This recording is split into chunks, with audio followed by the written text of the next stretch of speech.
team, fighting shadows where the danger hides. Fruit fly in the air, crime never divides. With a wink and a smile, she's ready to fight. A guardian of justice, shining so bright. She's the fruit fly, soaring high above. In her black spandex, radiating love. A serious fighter, with eyes on the prize. In a world of shadows, she's the light that never dies.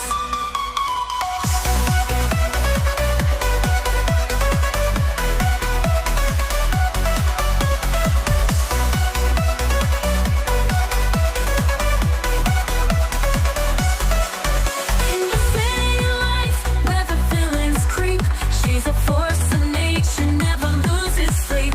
With a flick of a wrist, chaos she'll quell.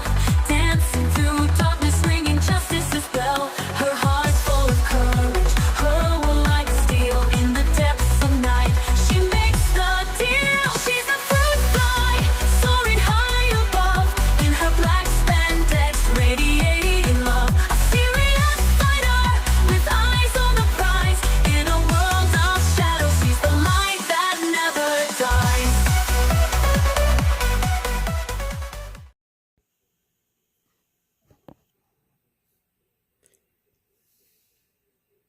Hey, Fruit Fly, how's it going? Rookman here, and we're ready for another show. How you doing?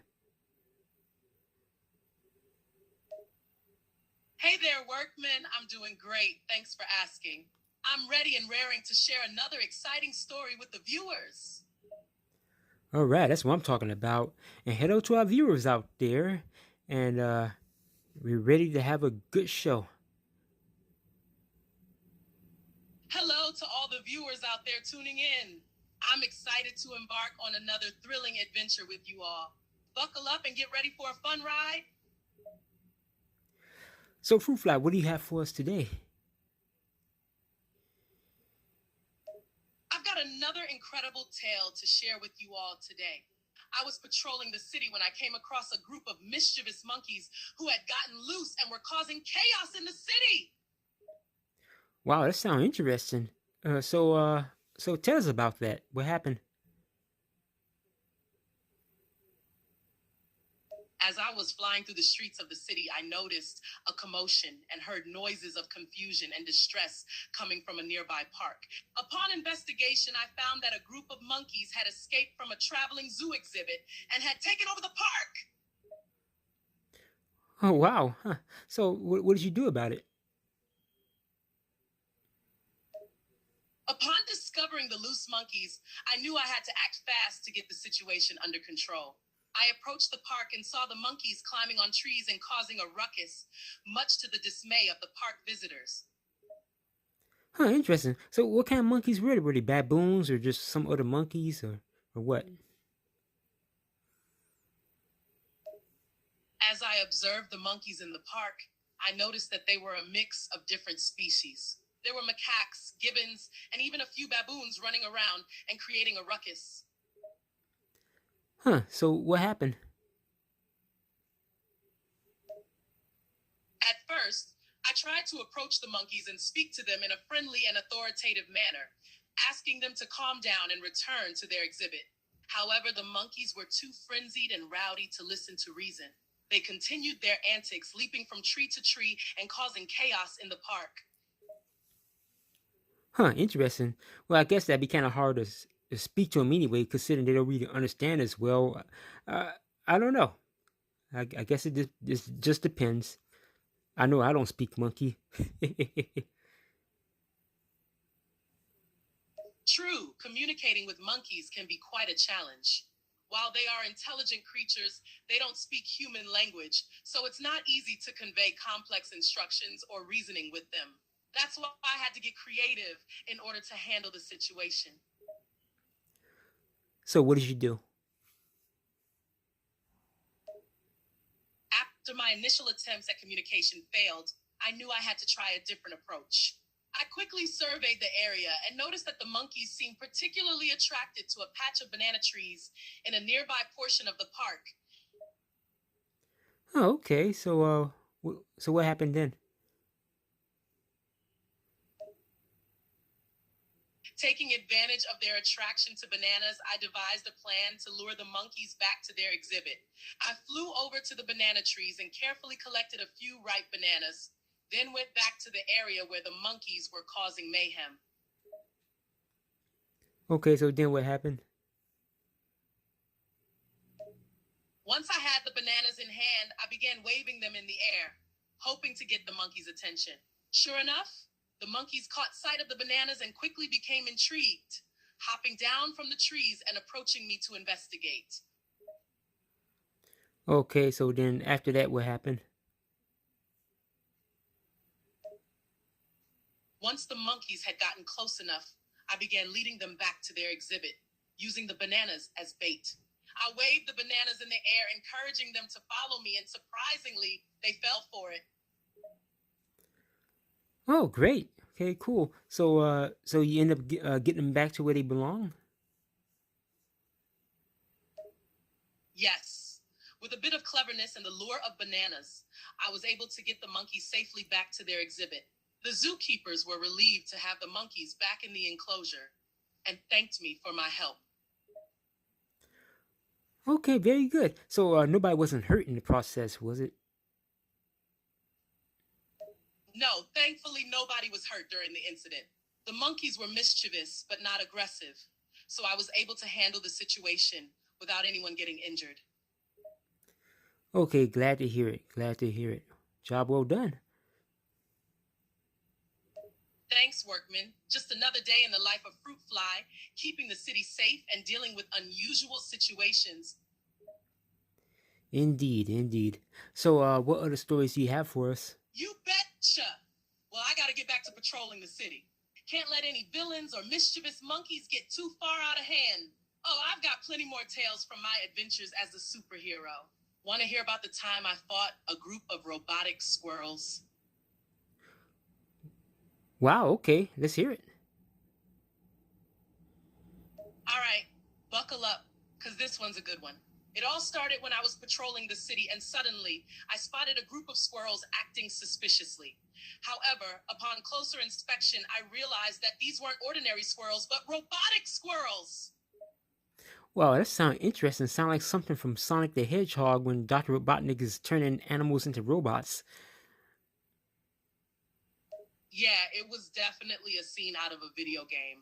These robotic squirrels were advanced and agile with sharp metal claws and glowing red eyes. They were zipping around town, causing chaos and wreaking havoc.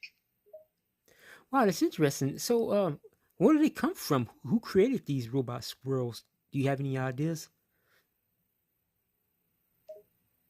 As I investigated further, I discovered that the robotic squirrels were created by a mad scientist known as Dr. Evil, a brilliant but unhinged inventor who had a penchant for creating mechanical creatures to do his bidding. I'm sorry, you faded out a little bit. What was that scientist's name again? No worries. I was saying the mad scientist responsible for creating the robotic squirrels was called Dr. Evil. He's a brilliant but unhinged inventor who has a passion for creating mechanical beings to carry out his mischievous deeds. Huh, Dr. Evil, huh? Wow. So what happened? Learning about Dr. Evil and his robotic creation, I knew I had to put a stop to his schemes before the robotic squirrels caused any more trouble. I started by tracking down Dr. Evil's lab, which was hidden in a remote area on the outskirts of the city. Huh. So when Dr. Evil made these robot squirrels, did he use real animal squirrel? I mean, did he use the real squirrels himself, or he just built robotic squirrels in general? Did he really use like live animals to do that, or what? Just curious. Dr. Evil used real animals for his creations. He would capture live squirrels and convert them into robots, giving them mechanical augmentations and programming them to follow his orders. It's pretty wicked, right? Yep, like I said, sound like something right off Sonic the Hedgehog. Yeah, interesting. That's for sure. Dr. Evil's robot squirrels were definitely something straight out of a video game. Fast, agile, and programmed to cause chaos. But hey, I've dealt with crazier things in my superhero career, so I wasn't fazed by the mechanical critters. So, what did you do about it? Once I had tracked down Dr. Evil's lab, I entered stealthily, avoiding detection. I observed the scientist in his workshop, tinkering with more robotic squirrels, giving instructions to the captured real squirrels that he had yet to convert. So, how'd you end up stopping him? With Dr. Evil focused on his robotic squirrels, I saw an opportunity to strike. Using my speed and agility, I darted swiftly through the room, dodging any security measures and distractions in my path. Once I had a clear shot, I swiftly disabled Dr. Evil's main control panel, effectively shutting down the robotic squirrels and freeing the captured real squirrels. Was any squirrels harmed in this project of Dr. Evil? Thankfully, no squirrels were seriously harmed in the process. Some of the captured real squirrels were a little shaken up and needed time to adjust to returning to their natural form, but they all were eventually released safely back into the wild. Oh, that's good to hear. So what has become of Dr. Evil? Once I had freed the real squirrels and disabled his robotic creation, I confronted Dr. Evil. He was furious and tried to fight back, but I quickly overpowered him. As I prepared to turn him over to the authorities, Dr. Evil sneered and said, "You may have won this battle, but I'll be back with an even more diabolical creation that will take over this city."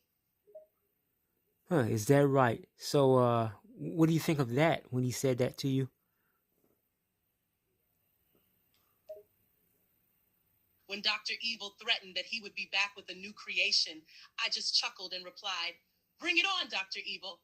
I'll be here to stop your next scheme, no matter what it is." I knew I had the skills and determination to face any challenge, so I wasn't too worried about his threats. Okay, job well done. I'm glad he's behind bars. So, what other stories do you have to share with the viewers? Thanks, Workman. Plenty more stories to tell. How about the time I fought a supervillain who could control the weather? Huh, interesting. Sound like somebody from X-Men. So, sure, let's hear it. Yeah, it was definitely an experience. Picture this: a city covered in thick fog and sudden rainstorms appearing out of nowhere. It was the work of a supervillain known as Stormlord, who had the ability to manipulate the weather at will. Interesting. So what happened? Once news spread of the strange weather phenomena happening around the city, I knew I had to investigate. I set out to track down the source of the disturbances and soon discovered that they were caused by Stormlord, a villain who had a fascination with creating chaotic weather conditions to wreak havoc on the city. Wow, that must have been a terrible and dreadful thing. So, what did you do?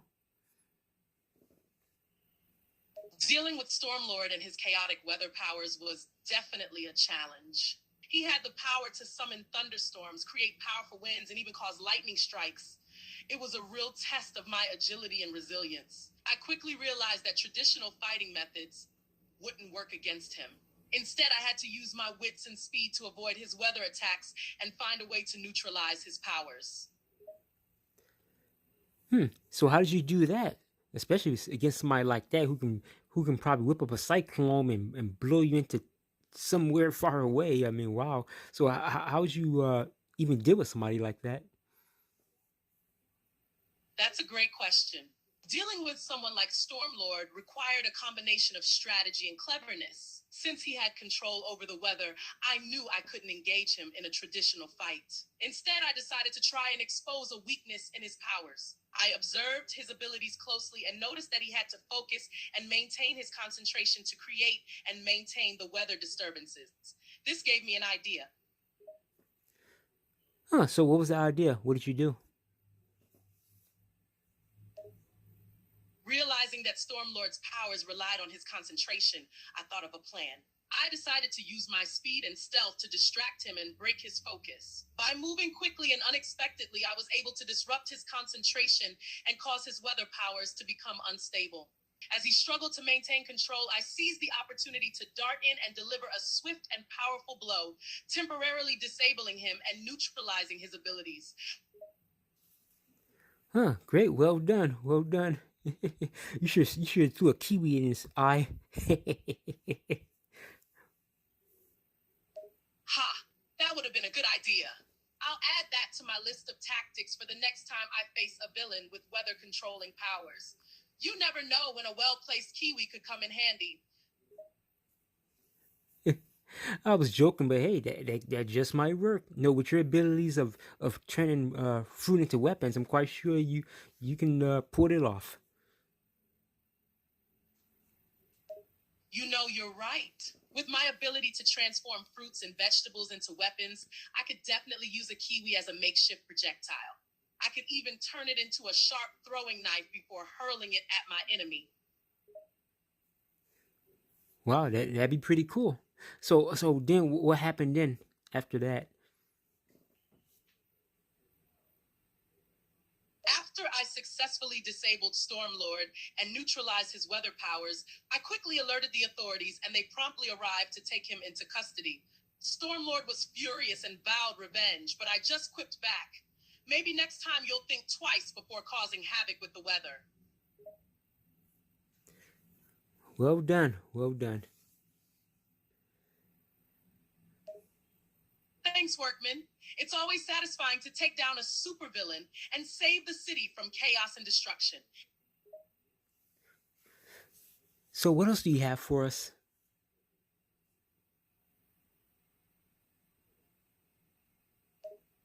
Ready for another adventure? Let me tell you about the time I faced off against a villain with the ability to manipulate shadows.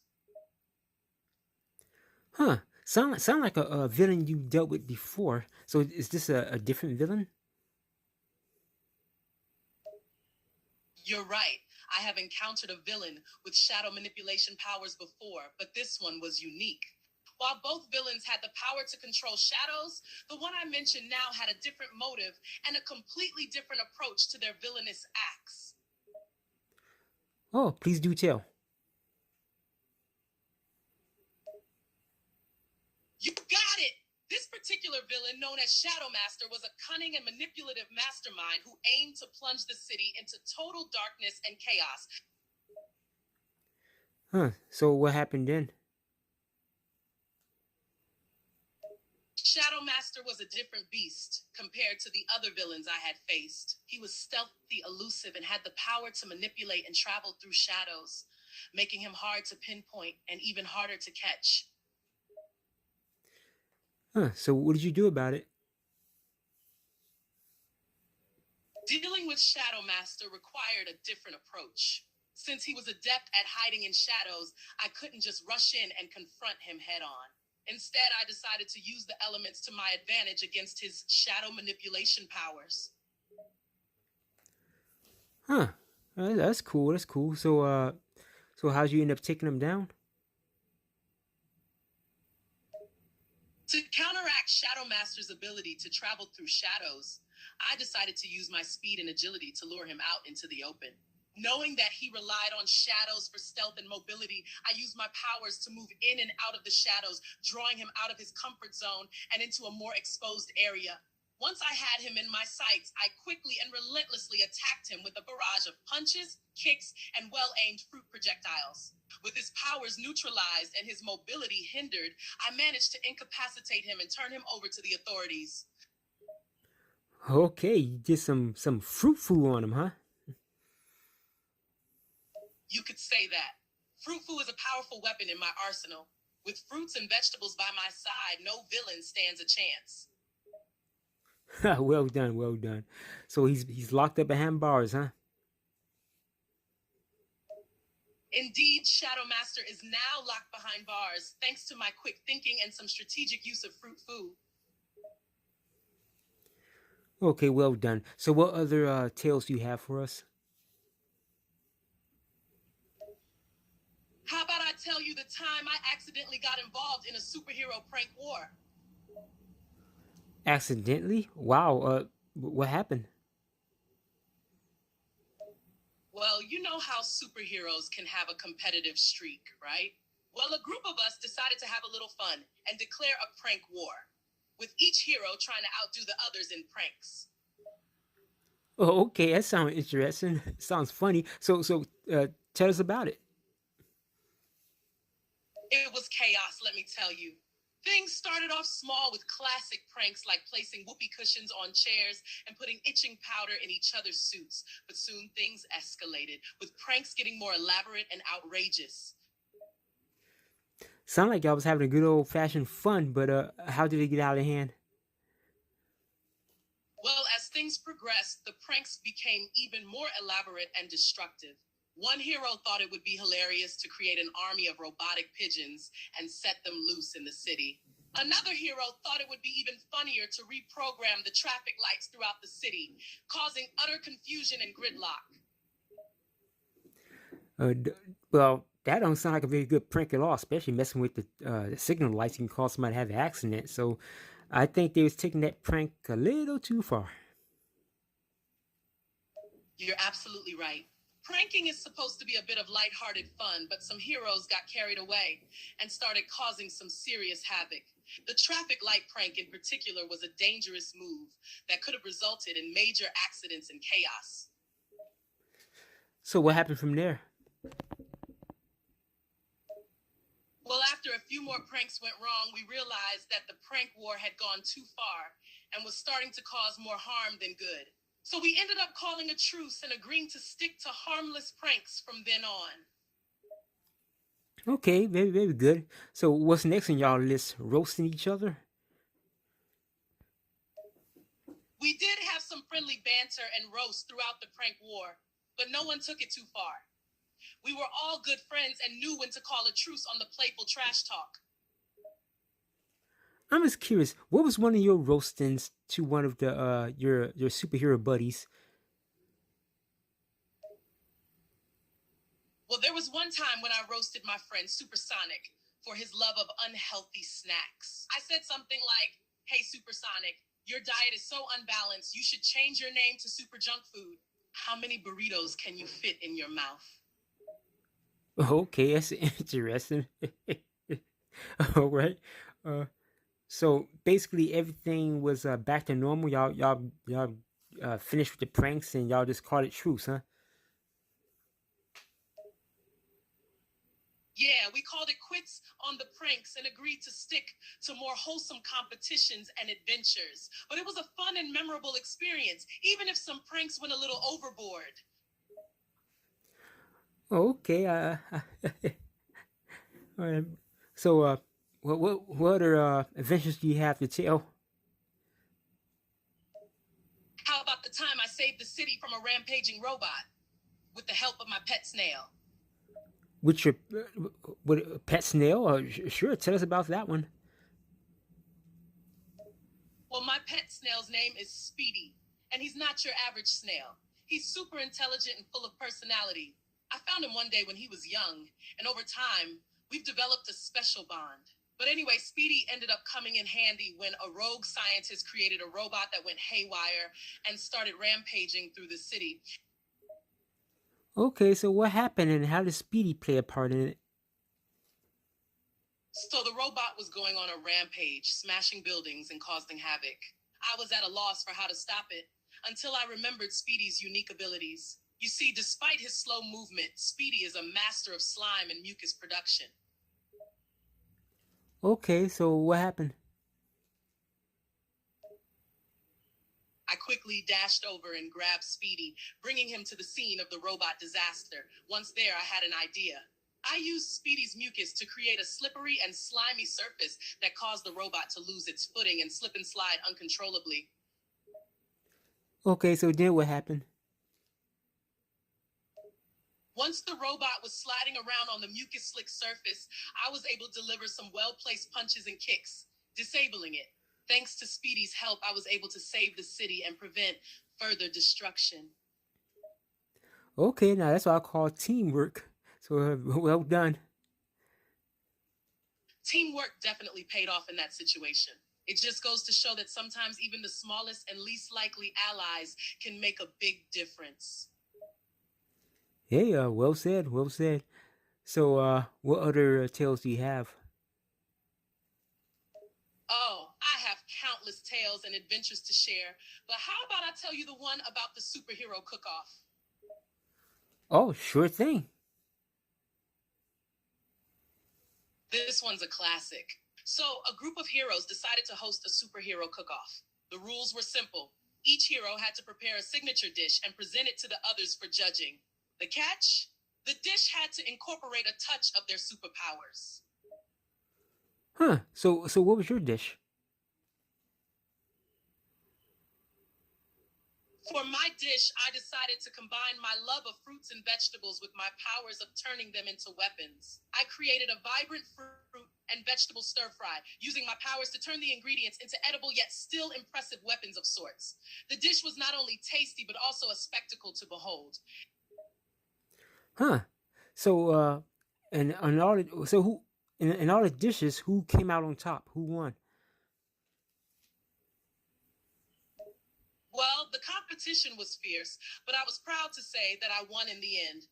My fruit and veggie weapon stir fry blew the other heroes away with its taste, presentation, and originality. Plus, I think a few of them were a little jealous of my powers and how I used them to infuse the dish with a touch of superhero flair.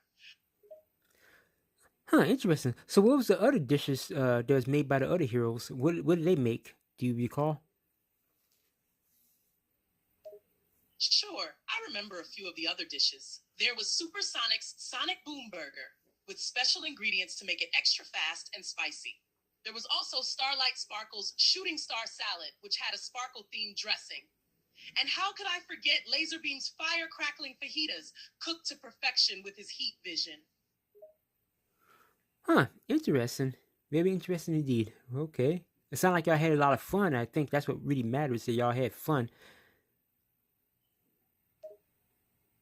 Absolutely. The cook off was all about friendly competition and having a good time together. It's always great to have these moments of bonding and relaxation amongst heroes, especially considering the high stakes battles we face so often.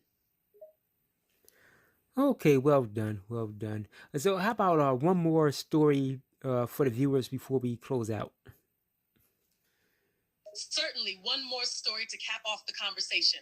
How about I tell you about the time I accidentally saved the world from alien invasion while trying to buy a new pair of sneakers? Ha. Okay. Let's hear it. It all started one day when I was out to shop for some new sneakers. I entered a popular shoe store, scanning through the aisles and racks for the perfect pair. As I was browsing, a commotion near the entrance caught my attention. Okay. So, what happened? As I turned toward the commotion, I saw something that took me by surprise. A group of aliens had suddenly appeared in the store, causing chaos and panic among the shoppers. I quickly realized that this was no ordinary shopping trip. Okay. So, what did you do about it? I mean, what was going on in there? I had to think fast. I couldn't just sit there and watch the aliens create chaos in the store. Drawing on my superhero instincts, I quickly assessed the situation. The aliens seemed to be searching for something, and the shoppers were terrified and confused. That's when I decided to step in. Huh? What were the aliens looking for? It took me a moment to figure out, but after observing their behavior, I realized that the aliens were on a mission to find a rare and powerful gem rumored to be hidden somewhere in the store. Very interesting. They would think to look into a shoe store to find it. I know, right? It was an unexpected place for an alien gem hunt. But it turns out the gem was hidden within a pair of specially designed sneakers being sold exclusively in that particular store. Huh, interesting. So, what happened? Once I found out the aliens' true motive, I knew I had to act quickly. I couldn't let them get their hands on the gem, knowing it would only cause trouble in the wrong hands. So I devised a plan to discreetly follow the aliens without drawing attention and gather more info. What's so special about this gem that they wanted it? The gem was rumored to possess incredible power, capable of altering reality itself. It was no surprise that the aliens wanted to get their hands on it, as they likely sought to use its power for their own nefarious purposes. Perhaps to conquer Earth. Who knows?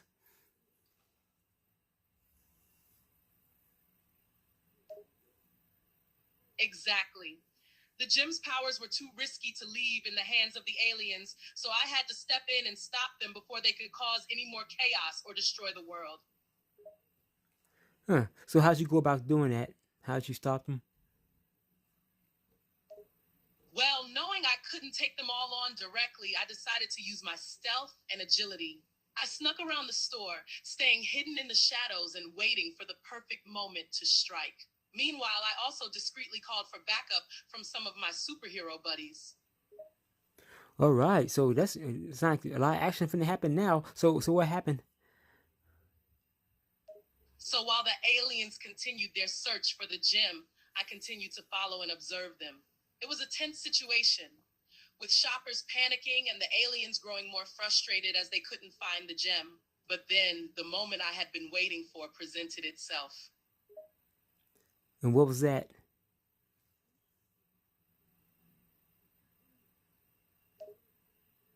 The aliens suddenly found a pair of shoes they thought contained the gem. They were distracted, checking the shoes intently and believing they had finally found what they were looking for. That's when I knew it was my chance to strike. With perfect timing, I darted out from the shadows and launched a series of quick and strategic attacks on the aliens. Oh wow, okay, so then what happened? The aliens didn't know what hit them. I moved quickly, striking with my fists, feet, and any nearby objects I could use as weapons. The aliens were temporarily caught off guard, their focus on the shoes shattered as they attempted to defend themselves against my assault. Okay, so then what happened after that? Taking advantage of their momentary confusion, I quickly began to isolate and incapacitate them one by one. I disabled their weapons and neutralized their attempts to fight back. With each alien I took out, the situation became more and more under control. Okay, so after all that, what happened? Did you capture them or did they run off? I mean, what happened to them once it was all said and done? With the aliens' attempts to cause chaos thwarted and most of them incapacitated, they realized they were outnumbered and outmatched. Some of them tried to flee, but my fellow heroes who had arrived on the scene quickly caught and restrained them. Okay, so what's become of them? After successfully neutralizing the aliens, we made sure to confiscate the gem and send the captured aliens to a secure facility. It wasn't an easy victory, but we knew we had prevented a potential world-ending scenario. Well, let's hope by y'all keeping them restrained that others don't come for them in the future. You never know.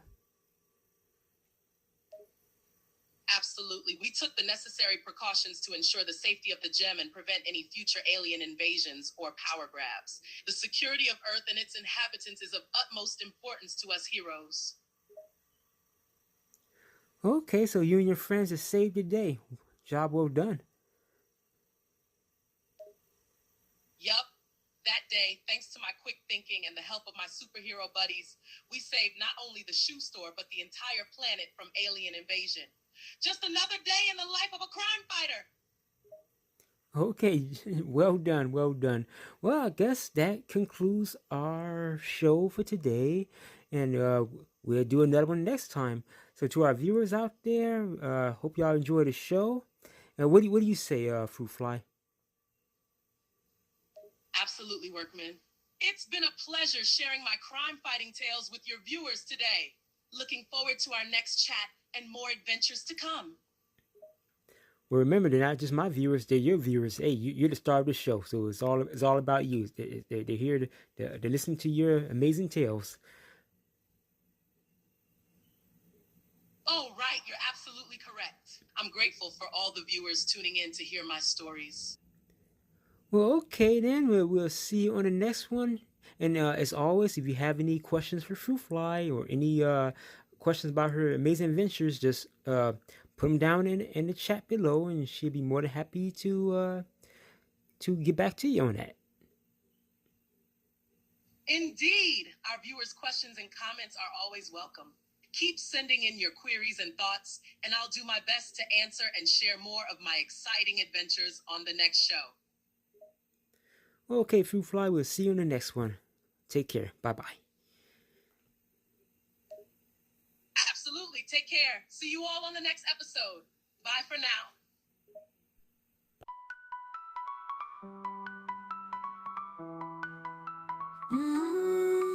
In the city lights, where the villains creep, she's a force of nature, never loses sleep. With the flick of her wrist, chaos she'll quell, dancing through darkness, ringing justice's bell. Her heart full of courage, her will like steel in the depths of night. She makes the